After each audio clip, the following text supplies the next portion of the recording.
Eh bien, écoutez, c'est une pâtisserie artisanale. Donc, je suis la gérante d'une micro-entreprise, Olgato, donc dans la confection des pâtisseries, dans l'événementiel, les anniversaires, les mariages, les baptêmes ou pour toute autre demande. Il s'agit d'une production de pâtisserie artisanale à partir d'ingrédients particuliers en fonction des demandes. Alors en pâtisserie, il y a quand même pas mal d'ustensiles et d'outils de production nécessaires.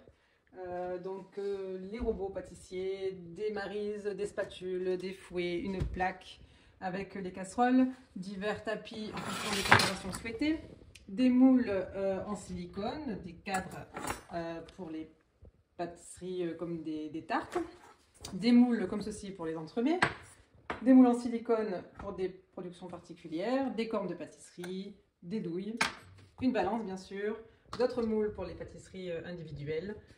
Il peut y avoir également donc le four bien sûr, des plaques de pâtisserie et un laminoir pour étaler les pâtes à la hauteur et l'épaisseur désirée. Il y a bien entendu aussi un frigo et une chambre froide négative pour la conservation des préparations. Donc les composants principaux des prix de revient des produits, et écoutez, c'est très varié également. Donc ce peut être à la base bien sûr de la farine et du sucre, du beurre. Donc ce sont des produits de base encore peu onéreux. Ensuite on passe sur des produits de plus haut de gamme, donc, comme du chocolat de qualité, du chocolat de couverture. Donc là ça revient assez cher puisqu'on est sur une trentaine d'euros par kilo. Mais pour faire des pâtisseries de qualité, il faut utiliser des ingrédients de qualité. Donc il y a le chocolat, il y a également la poudre d'amande, des préparations pour la poudre d'amande brute ou la poudre d'amande blanche, qui est très chère. Enfin, tout ce qui est fruits à coque, de toute façon, c'est très cher.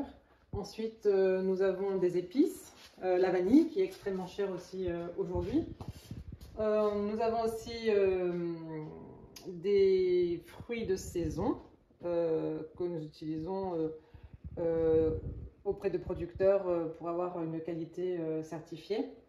Il ne faut pas oublier aussi dans les coûts de production les emballages, puisque bien sûr les pâtisseries se vendent dans les emballages, donc il faut compter le prix des boîtes en carton.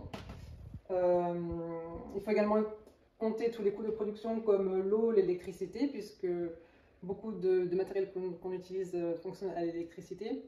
Et puis surtout le temps de travail.